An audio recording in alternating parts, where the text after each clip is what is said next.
So on my coffin easing forward trailer, I have a breakaway cable. So by pulling this right here,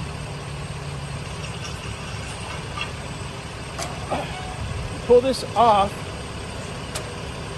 and what that does, that locks up your emergency brakes. Well, it locks up your brakes on your trailer. So I'm going to give it a tug, and this is how you test it. What you do, you get in the truck, go forward, and that's how you test that. Look at that, it won't even go forward.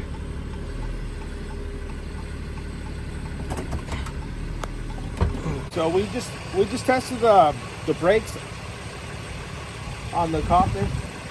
So I'm going to put this back. So you want to do this every other time you can,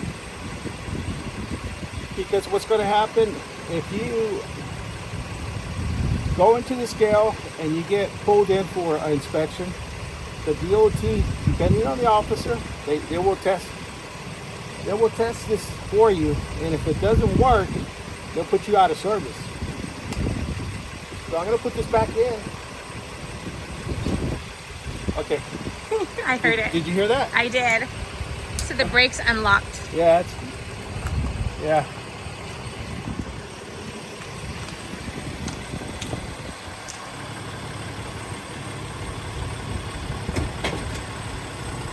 And it moves freely. So what that does, in case you lose your trailer on the highway, this, if it's connected to your truck, it's going to pull this like that, locks up your brakes on your trailer. But I'm going to put this back in there. You can hear the brakes activate again. Watch. Did you hear it? Yeah. Back to the channel. We're currently in Oakdale, California. We just picked up this truck, and when I did the inspection, of course, it was the truck was on the ground, and I didn't notice these dents here, and I didn't notice all these scratches along the side. But now the truck is facing the sun, so they're more obvious. So these trucks right here, they tend to they bounce up and down. And since I'm going to be taking a rough road, Highway 4, I don't want this to be bouncing up and down. Because when they bounce, it puts stresses on it stresses my axles. So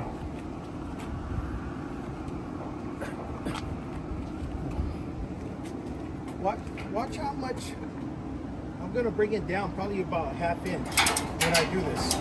By putting the strap right here, watch this.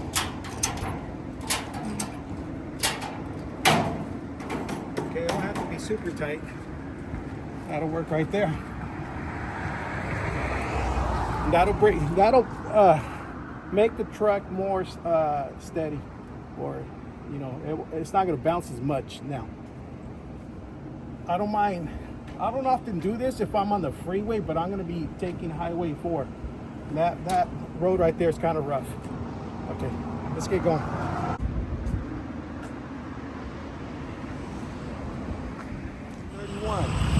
Checking the temperature on my hubs.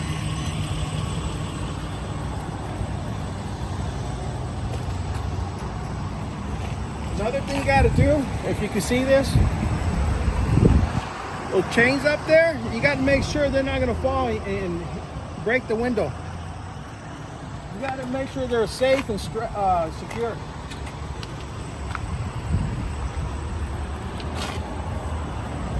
$34, $37, $35.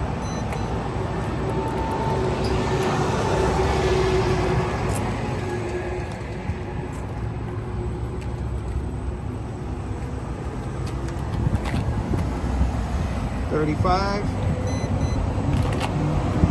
$36. See, we're good. All right, let's get going. 31.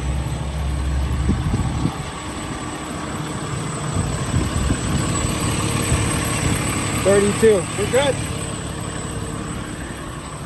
We made it to our destination, and it looks like the extra strap is not connected. Those two welds are disconnected. Yeah, I know. So I'm not gonna put them on the edge. I gotta. They're not disconnected. They were never welded. I gotta hit it with the hammer and bang it down. Oh, okay. So my never do it on the edge, because you don't get that support. It makes the mesh pop up. So I gotta do it over here more. It's a pretty easy day today. Now we just dropped off the truck here in Pittsburgh at a dealership, and now we're at a different dealership here in Pittsburgh. Going to transport this GMC Yukon. Now this GMC Yukon is going to Stockton, and of course we live in Stockton. And it looks like he brought out his huge wrench, his monkey wrench, and it looks like also that he's going to go ahead and see how the mesh is very close to this plate. He's going to have to raise the mesh in order to get the hook in there. So Kaufman thought about everything, but not this. How do you put a car on the bottom deck if you can't even put your strap? So this is why I use the monkey wrench. I want to bend the mesh up just enough so I can put this in there. But you don't want to put it next to your welds, because you'll break the welds. So you just want to bring it up just a little bit, put a little bit of pressure in this, bend it up a little bit. See that? That's how you do that. And if you look at it, it's not too much of a bend that you do. You're not going to break the bend by bending it up like that. So, and that works for me. I've been doing this for since I bought the trailer? Yeah. Well, I think it took 6 months. Because I started watching other YouTubers putting straps going this way and that way. I'm like, wow, there's got to be a better way. So there's a plate here, but if you notice the plate, I think intentionally it drops just a tiny bit. And I think by them dropping a tiny bit, they probably thought that's where the strap can go. But most pieces doesn't have enough distance. Now he's done this numerous times, but of course the mesh, there's so many different options.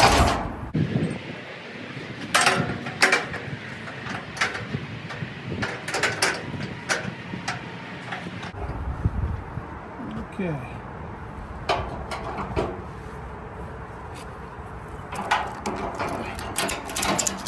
So it looks like this time did work. Well, I can't bend it right here because my welds are right here. See? You can't bend it too close to where your welds are. You could do it like about this much distance. You don't want to bend this, because you'll start breaking the welds over here.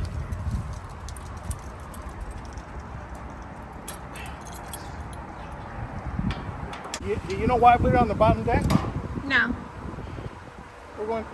We're going on Highway 4. Oh, okay. Highway 4 it goes through the Delta waterways, so the roads tend to be a little bumpy and... It's not. 2 reasons. What's the other one? The bridges? Bridge clearance. Oh, yeah. Oh. Again, we're going through the Delta waterways.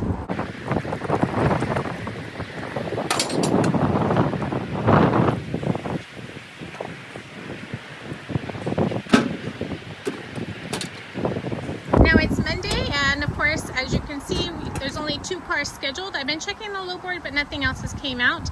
However, these 2 vehicles are, they're paying pretty well.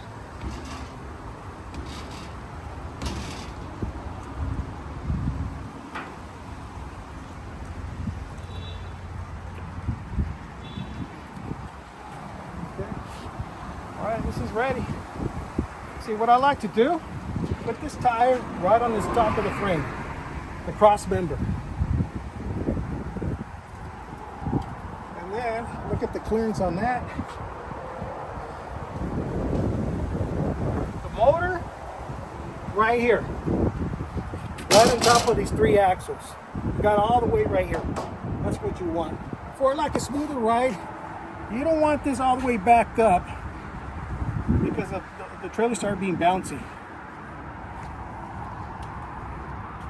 Highway 4, we just passed Discovery Bay. We're about to hit the first bridge. So, Highway 4. So this bridge right here, it was built like in the 1950s or 1940s. They're super narrow. They're not, this is not a truck route. So we have to be careful when we're crossing the bridge because it's super narrow. If you got 2 trucks that are crossing, there's a chance that they might clip your mirror. So as soon as we start crossing that, you guys are gonna look in my mirror to see how close I am to that line. See that line over there? See that line? I'm gonna be that close when I'm crossing the bridge. I think they're stopping because you gotta make that turn over there. Look at this guy, look at this guy. Oh wow, that is crazy. What is this person doing? What the fuck? What is this crazy idiot? I never seen anybody do that. He saw that there was a gap over there, so he went around to the gap. That was crazy. Generally, before a trucker gets on, they see if there's another truck coming the opposite direction, and if there is, they will stop right here. Can't be doing that. See, look how close. Look how close I am.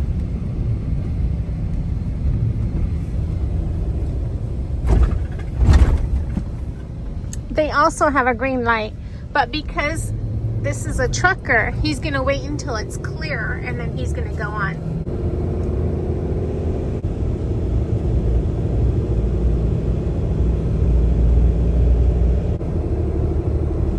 Man, look at the long line. Wow.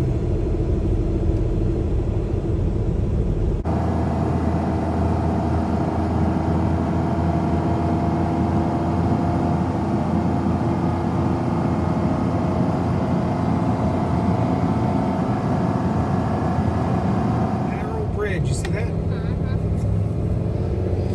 We're about to cross the second bridge, and this is the Delta. 1-lane bridge for trucks and buses. Yeah, let's see if they respect this.